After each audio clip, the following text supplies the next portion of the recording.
nadaljevali z našim programom in sicer glede na to, da je z nami že tukaj prisoten Eden Fohatom in sicer bo povedal nekaj o življenju iz one strani. To je človek, ki stvari vidi drugače, ki jih tudi izgovarja drugače in bo mogoče iz tega razloga za marsikoga neberljiv.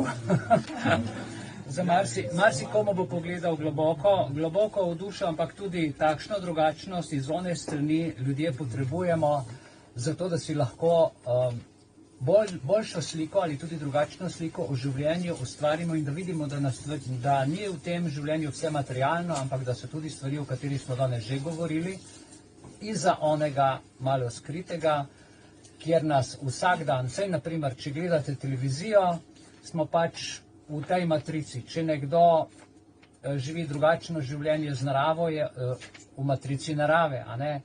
In jaz predlagam, da ga pozorno poslušate in če bojo kakšna vprašanja, bi pa potem to seveda na koncu vsega, ko kompletno zaključimo, bo še ostal tukaj in lahko tudi kaj odgovarjal.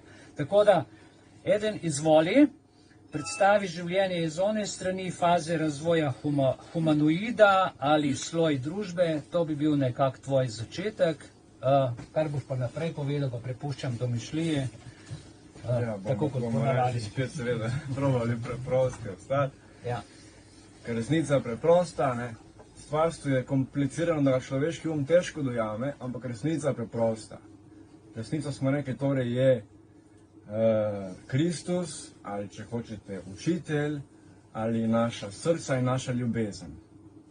Torej služenje temu, tej resnici prinaša je radost, je recept za vse stvari. To je top recept vsega skupaj. Drugače pa torej, kako se duša razvija, vas pa še enkrat pozdravljam, pravzaprav, ker sem danes cel dolg dan z Majo. In torej ja, večina duš recimo na zemlji ali pa sploh v vesolju so ovčice, ovčke in vsi smo ovčke, tudi Jezus je ovčka, a ni? Jaz sem jagnje, reče, ne? Tako, in torej, da si lažje predstavljamo, naredimo pentagram, in torej prva faza pentagrama tukaj gori smo ovčke, torej kot ovčke, skozi ovčice bitje izkuša svobodo. Kot ovčica imamo svobodno voljo, ker smo na tak način smo nevedni in nemočni sami po sebi, ne? In zato je dana svobodna volja ovčkam. Da se jih opazuje, da se duh eksperimentira, no ne bomo rekli, da eksperimentira na negativen način, kot recimo kakšni ti biotehnologi in tako naprej, ampak da opazuje, kaj bo ta ovčka, kam bo vse prišla. Ne? Potem druga faza, torej ko se ovčka že malo prizemlji, torej od ovčke so odstopali do kolen, od kolen do tukaj, torej se prizemlji, ratajo ovni. Torej ovčke postanejo koze ali pa ovni, ne? V Bibliji piše, v Apokalipsi bo prišel na koncu Jezus in bo dal ovce na svojo stran in ovne na svojo stran ali koze, ne? Torej kot koze, kot ovni smo aktivisti, torej tisti, ki so se jim že malo odprle oči, se aktivirajo in grejo v akcijo, ne? Z rogovi rušijo vrata, ampak teh je že manj.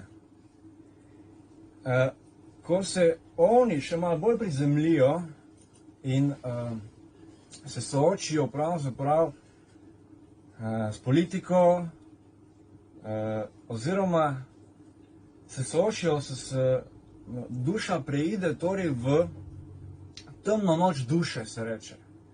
Torej tukaj se duša pozna res s temo.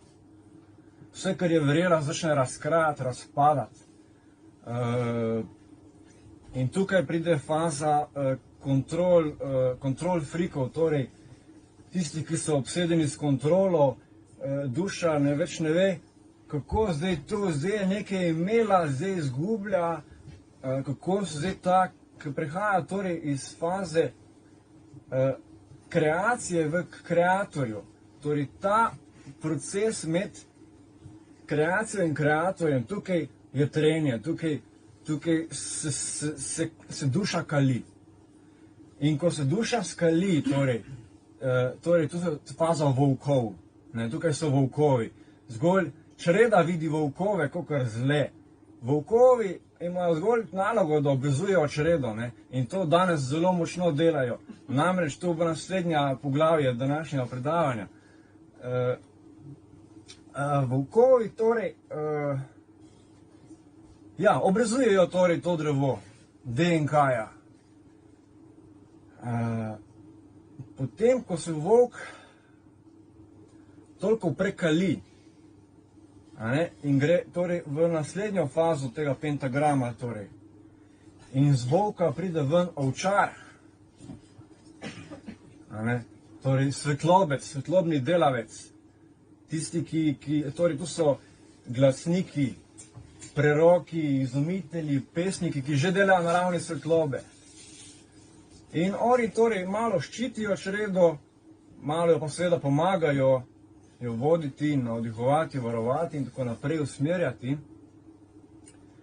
In torej, ko ovčarji svetlobo obvladajo, se vrnejo torej spet v zadnji del pentagrama, zadnji del krožnice in torej postanejo, se vrne torej zavest k pastirju. Torej duša doseže mojstrstvo in je nazaj s pastirjem in je spet skup pri ovčicah na vrhu. Ampak je dala cel krog skozi torej. Da gremo torej zdaj k obrezovanju črede, ki se danes dogaja preko korona agende in teh cepiv, ki kakor opazujem,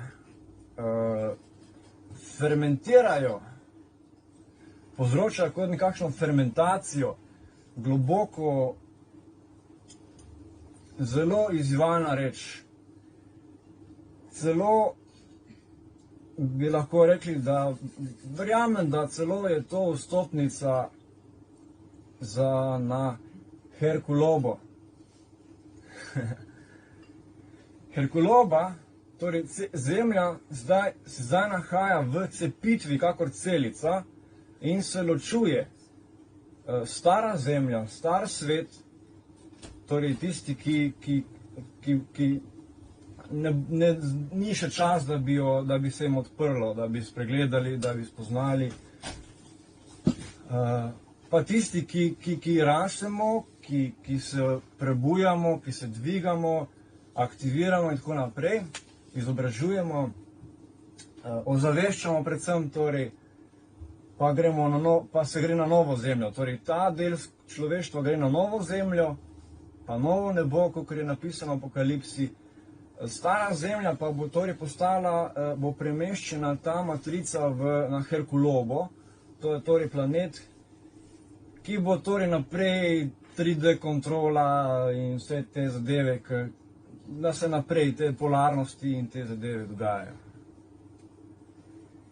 Dobro. Zdaj pa smo nekaj še omeniti o denarju, se bom malo bolj fokusiral na te zadeve zaradi inflacije. Torej denar zdaj pač, da bo prišlo do momenta, ko bo denar izgubil moč, kar je šokantno za tiste, ki so se nam zanašali in obešali. Ja, smo zdaj v tej fazi, ne. Denar, če se vračam k mojim zakonom, 4 zakoni, še zakoni razkritja, ali 4 sedla, ja, 4 zakoni od 4 sedel. 4. zakon, torej zadnji zakon, ki je samo začasni, dokler obstaja denar, pravi, da denar je izmenjalna energija. In izmenjalna energija je denar. Torej, to deluje kot urok.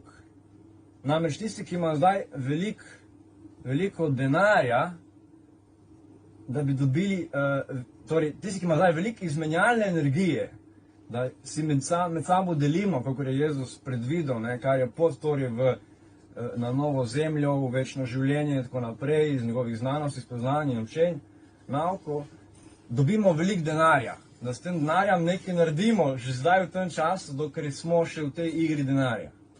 Tisti, ki imamo veliko denarja, pa da dobijo veliko izmenjalne energije, torej da s tem denarjem da se začne izmenjavanje, da se začne oživitev iz tega finančnega nivoja. Ne. Finančni tokovi so podzemni, ker, samo trenutek, torej človek živi v 4 hišah, recimo, duh, ali energija, ali moč, pa telo. To so 3, potem 4. so dobrine, ali pa viri dobrin, ki je na izposojo, katero pač uporabljamo, da lahko lepo živimo, da na zemlji in tako naprej. In potem je 5. hiša, ki je od spodaj, torej, ne, 5., ki je pa recimo denar, je podzemna hiša, ni nujna, ampak smo zdaj v tej sceni paradigmi. Je dobro za razumeti to zadevo in potem s transmisijsko meditacijo ali pa kakorkoli že veste in znate, lahko skupaj vplivamo na te tokove podzemne in magnetiziramo finančne tokove, da gredo v torej, humanitarne in okoljske projekte svetlobcev, ovčarjev. To je namreč v procesu in načrtu. Še kaj? A bo dovolj? Dovolj. Ja. Na zdravje. Še kakšno zaključno misel mogoče za konec? Ne vem, rajši morda vprašate kaj. Ima kdo kakšno vprašanje morda tukaj ali na Zoomu? Za sedanji čas eno vprašanje. Za sedanji čas. Zdaj je tu prisilno cepljenje, obvezno cepljenje. Je kakšno dogovor v tvoji sferi? Ni prisilno, sem se zmotila. Obvezno, od 9. ne vem, kdaj do 13. No, obvezno je tudi zdaj za otroke, ne, pa se ne cepijo. Tako da ne moremo, če mi ne dopustimo, nam ne more nihče nič narediti. Ker pravzaprav, evo, recimo ena taka pomiritvena, zunaj nas, ne, če ste brali nauk, bi to že vedeli, zunaj nas sploh nič ne obstaja. Vse je znotraj nas, od zunaj nič ni. Vse, kar zunaj vidimo, je samo projekcija notranjosti. In ko se notri premakne, se premakne tudi od zunaj. Tako da tega ne bomo premikali obveznega cepljenja, pustimo na miru, ne? Se strinjaš? Premaknemo, da se cepimo z visokimi frekvencami. Frekvencami svetlobo, dobroto. Z visoko frekvenco se cepimo, ljubeznijo, da je vibracija močna.